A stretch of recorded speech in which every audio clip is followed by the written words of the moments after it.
வணக்கம், நான் ஜாகவர்த்தங்க பேசுறேன். தமிழ் திரையுலகில் சுமார் 52 ஆண்டுகள் சண்டு இயக்குனராக, சண்டு நடிகராக, டைரக்டராக, தயாரிப்பாளராக நிறைய படங்கள் பண்ணியிருக்கேன்.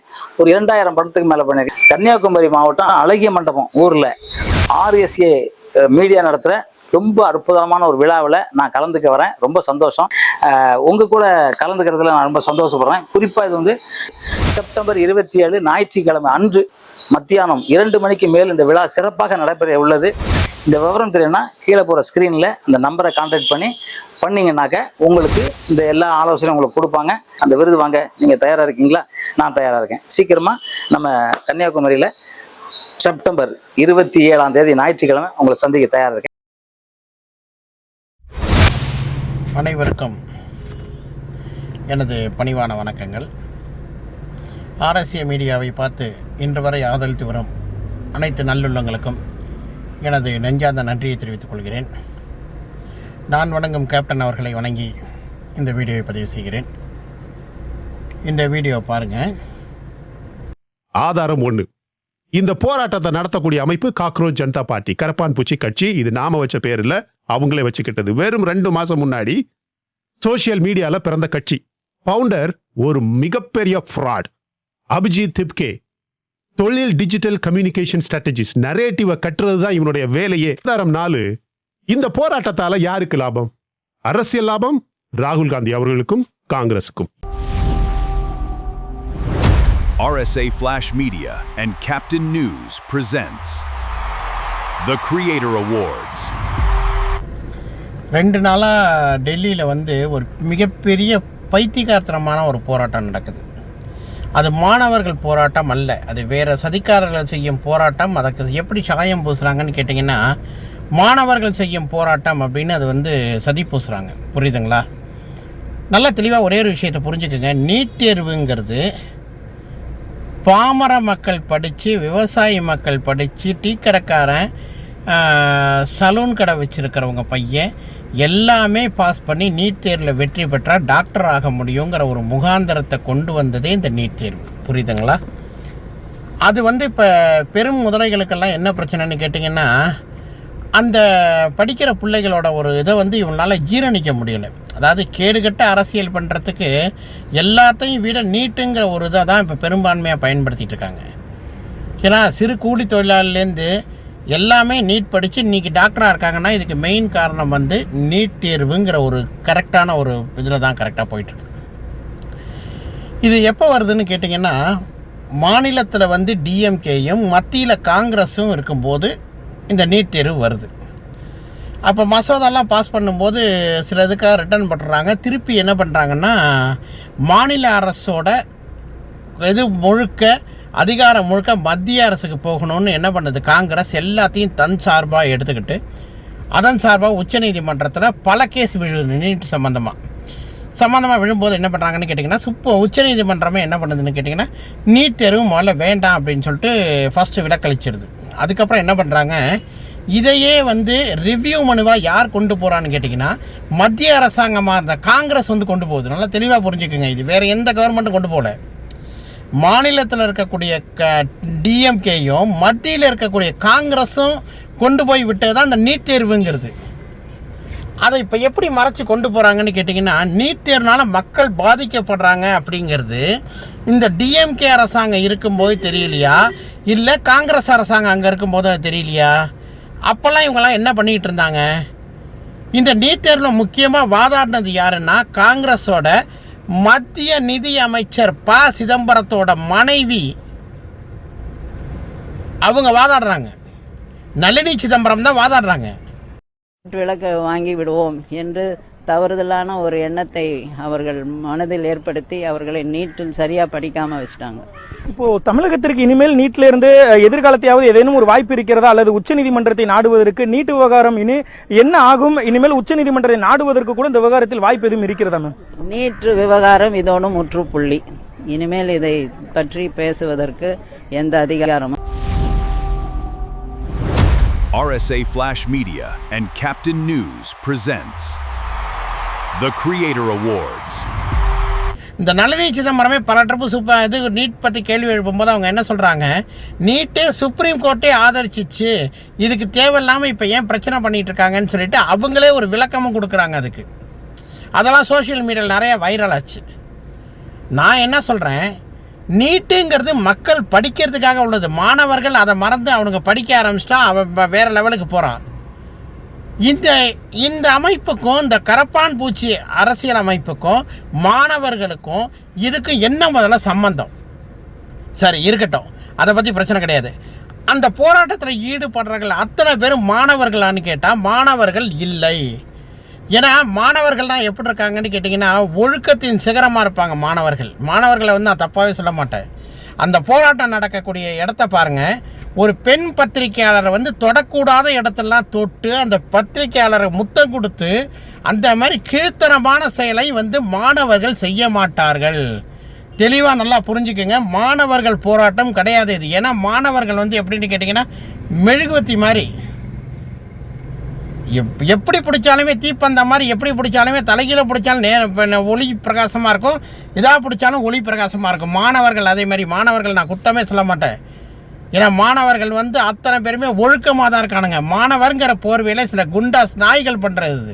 வரிசை கிருத்திக் ரோஷன் சப்போர்ட், சோனாக்ஷி சின்ஹா சப்போர்ட், தியா மிஸ்ரா, சின்மயி, ஷபானா அஸ்மி, வரிசையா ஸ்டேட்மெண்ட். ஒரு ஆர்கானிக் மாணவர் போராட்டத்துக்கு பாலிவுட் ஏன் லைன்ல நிக்குது? யார் இந்த லைனை ஆர்கனைஸ் பண்றாங்க? அது அடுத்த கேள்வி. அப்புறம் நம்ம எல்லாருக்கும் தெரிஞ்ச பிரகாஷ் ராஜ் கான்ஸ்டிடியூஷன் புத்தகத்தை கையில இருந்து வீசி எரிஞ்சுக்கிட்டு நடைபயணத்துல போறாரு. அவருக்கு இது ஒரு ரொட்டீன் ஃப்ரெண்ட்ஸ். எங்க கேமரா அதிகமாக இருக்கோ அங்க அவருடைய கான்ஸ்டிடியூஷன் காப்பியும் இருக்கும். டெல்லியில லத்தி விழுந்தா அவர் எங்க இருக்கிறாரோ அங்க இருந்து அழுவார். ஆனா நம்ம ஊர்ல நம்ம கண் முன்னாடி நடந்த எத்தனையோ அநியாயங்களை எப்பவுமே அவருடைய மைக்ரோஃபோன் பேசுனதே கிடையாது. தமிழ்நாட்டு எலெக்ஷன்ல இவருடைய பங்கு உங்க எல்லாருக்குமே தெரியும். இப்ப இவருடைய கான்ஸ்டிடியூஷன் காப்பி எங்க? இவருடைய கண்ணீர் எங்க? சைலண்ட், முழு சைலண்ட். கேமரா இல்லாத இடத்துல அநியாயம் நடந்தா அவருக்கு அது அநியாயமே கிடையாது. செலக்டிவ் அவுட்ரேஜ்ங்கிறது இவனுக்கு ஒரு தொழில், மை டியர் ஃப்ரெண்ட்ஸ். அந்த தொழில இவன் 40 வருடமாக ஒரு சீனியர் ஆர்டிஸ்ட் அப்படிங்கிற போர்வையில செஞ்சுக்கிட்டே இருக்கிறான். ஸ்கிரிப்ட் கொடுத்தா நடிப்பான். இங்கேயும் இவனுக்கு யாரோ ஸ்கிரிப்ட் கொடுத்துருக்காங்க. நான் சொல்ல மாட்டேன், நீங்களே யோசிங்க. நான் என்ன சொல்கிறேன், மாணவர்கள் போராட்டம்னா மாணவர்கள் மட்டும்தானே போகணும். அதுக்கு எதுக்கு பிரகாஷ்ராஜ், நடிகர் பிரகாஷ்ராஜ் போகிறான்? ஆம் ஆத்மி எம்பி எதுக்கு போகிறான்? காங்கிரஸ் எம்பி எதுக்கு போகிறான்? இன்னும் டிஎம்கே எம்பி எம்எல்ஏஸ் எதுக்கு போகிறான்? இதுக்கெல்லாம் எதுக்கு டிஎம்கே கட்சிக்காரங்க எதுக்கு போகிறானுங்க? மாணவர்களோட போராட்டம் தானே. மாணவர்களாக பார்த்து இது பண்ணிக்க போகிறாங்க. இதுக்கு அரசியல் கட்சி சார்பாக உள்ளே போடுறதுக்கு இதில் என்ன வேலை இருக்குது? சரி, கடந்த 5 வருஷமாக நீட் தேர்வு எவனையுமே எழுதலையா? அப்போ ஆட்சிக்கு இருந்த டிஎம்கே அரசாங்கம் இங்கே இருந்தது. அப்போ ஏன் இப்போ மெட்ராஸில் இப்போ போராட்டம் நடக்கிற மாதிரி ஏன் நடக்கலை? இதுலேருந்தே என்ன தெரியுது, ஒரு வன்முறை கூட்டம் வந்து மாணவர்களை போர்வையில் தமிழ்நாட்டில் தப்பான செயல்களில் ஈடுபடுறதுக்கு உண்டான முன்னுதாரணமாக தான் இது இருக்குது. டெல்லியிலையும் பார்த்தீங்கன்னா அந்த போராட்ட காலத்தில் பிரகாஷ்ராஜுக்கு என்ன வேலை? ஒரு சாதாரண நடிகன், அவனுக்கு அங்கே என்ன வேலை? அவனோட தொழில் என்ன? நடிப்பு. அதை மட்டும் பார்க்க வேண்டியதானே. ஏன் காங்கிரஸில் நீட் நடக்கும்போது இவெல்லாம் எங்கே போயிருந்தான்? காங்கிரஸில் உத்தரவு வாங்கும் போதெல்லாம் பிரகாஷ் ராஜெல்லாம் எங்கே போயிருந்தான்? இந்த அமைச்சர்கள்லாம் எங்கே போயிருந்தானுங்க? அப்போ எவனுமே அங்கே போய் போராட்டம் பண்ணலையே. ஒரு முன்னாள் பிரதம மந்திரியோட பையன் இப்போ பிரதமராக இருக்கிற திரு நரேந்திர மோடி அவர்கள் வீட்டு வாசலில் போய் போராட்டம் பண்ணுறான். இது என்ன புரோட்டோகால் இது? ஒரு போராட்டத்தை மறைக்க ஒரு போராட்டம். இது எதுக்காகன்னு கேட்டிங்கன்னா எஃப்சிஆர்ஏன்னு சொல்லிட்டு ஃபாரின் ஃபண்டை வந்து தமிழ்நாட்டுக்குள்ளே கொண்டுறதுக்கு ஏகப்பட்ட ரூல்ஸ் அண்ட் ரெகுலேஷனை சென்ட்ரல் கவர்மெண்ட் கொண்டு வருது. அந்த அமைப்பில் பாதிக்கப்படுறது யாருன்னு கேட்டிங்கன்னா பெரும்பாலும் காங்கிரஸ், அதோட தோழமை இயக்கங்கள் பெரும்பாலும் பாதிக்குது. அந்த ஃபண்டை எதுக்கு பயன்படுத்தக்கூடாதுன்றக்கான்னா மத மாற்ற சட்டத்துக்கு பயன்படுத்தக்கூடாது, இன்னும் சில ஆக்டிவிட்டீஸுக்கெல்லாம் பயன்படுத்தக்கூடாதுன்னு போடுறாங்க. அந்த மத மாற்றத்துக்கு இந்த பிரதமர் காரணமாக இருக்காரு. அதாவது தப்பான ஃபண்டை உள்ளே யாரும் இறக்க முடியலை. அதை இப்போ மறைக்கிறதுக்காக என்ன பண்ணுறானுங்கன்னு கேட்டிங்கன்னா இவனுங்களே ஒரு போராட்டத்தை தூண்டி விட்டு மாணவர்கள் சார்பாக நடக்கக்கூடிய போராட்டம் இது எதுக்குன்னு சொன்னீங்கன்னா நீட்டுக்காக நடக்கிறதுன்னு ஒரு தப்பான ஒரு இதை கொண்டு வந்து பைண்டிங்ஸை கொண்டு வந்து இவனுங்களே உள்ளே புகுத்துறானுங்க. இது FCRA நடைமுறை சட்டத்தை வந்து ஒழுங்குபடுத்துறதுக்கு, அதை அமளி பண்ணுறதுக்கு, திசை திருப்பறதுக்கு இதெல்லாம் ஒரு காரணமாக போய் அந்த கவர்மெண்ட் பேரில் என்ன குத்தம் சொல்லலாம் மத்திய அரசாங்கத்தின் பேர்லன்னு பார்த்து இதே மாதிரி ஒரு நோட்டத்தை கொண்டு வராங்க. நீட் தேர்வுங்கிறது என்னன்னு கேட்டிங்கன்னா, பல லட்சம் மாணவர்கள் வந்து நல்லபடியாக பயன்பட்டு இருக்காங்க. இது இப்போ இதை எல்லா மாணவர்களுமே, அதை ஒரு சில மாணவர்களை தவிர மற்ற மாணவர்கள் வரவேற்கிறாங்க. இதை வரவேற்காது யாருன்னு கேட்டிங்கன்னா, DMK குடும்பத்தில் உள்ள பிள்ளைங்க, காங்கிரஸில் உள்ள பிள்ளைங்க, குடும்பத்தில் உள்ள பிள்ளைங்க, கட்சியில் உள்ள பிள்ளைங்க, இந்த 2 குடும்பங்கள் தான் எதுக்குது. ஏன்னு கேட்டிங்கன்னா, DMK கட்சிக்காரன்ட்டையும் மெடிக்கல் காலேஜ் நிறையா இருக்குது, காங்கிரஸ் கட்சிக்காரன்ட்டையும் மெடிக்கல் காலேஜ் நிறையா இருக்குது. ஏன்னா அவங்களுக்கு வருமானம் போச்சு, டொனேஷன் சீட்டு எதையும் பார்க்க முடியல இப்போது. அதனால் இப்படி ஒரு கலவரத்தை கிளப்பி விட்டால் தானே வந்து நீட்டுங்கிற ஒரு பிரச்சனையை கொண்டு வந்தால் தானே அதை வச்சு குளிர் காய முடியும். போன ஆட்சி அரசாங்கத்தில் 5 வருஷம் உட்காரத்துக்கு முன்னாடி என்ன சொன்னாங்க, நீட்டை விளக்குற ரகசியம் எங்களுக்கு தெரியும், ஒரே கையெழுத்தில் நீட்டை விளக்கிடுவோன்னு சொன்னாங்க. அந்த 5 வருஷமாக என்ன பண்ணாங்க கேட்டால் என்ன பண்ணுவாங்க, அந்த ரகசியம் எங்கள்கிட்ட இருக்குதுன்னு சொன்னவர் தமிழ்நாட்டின் எதிர்காலம் அப்படின்ட்டு சில வாய்களால் புகழப்பட்ட துணை முதலமைச்சர் உதயநிதி அவர்கள். அவர் பேசும்போது சொன்னார், ஒரே கையெழுத்தில் நாங்கள் நீட்டை தூக்கி தலைகீழ அப்படியே பெரட்டி போட்டுருவோன்ட்டு. அப்புறம் கேட்டால் நீட்டோட ரகசியம் இருக்கேன் 5 வருஷம் கழிச்சு சொல்லுங்கன்னா, இந்த ஒவ்வொருத்தராக காப்பாற்றிக்கிட்டு இருக்கோம்ல சாவாமல், அதுதான் நீட் ரகசியங்கிறாரு.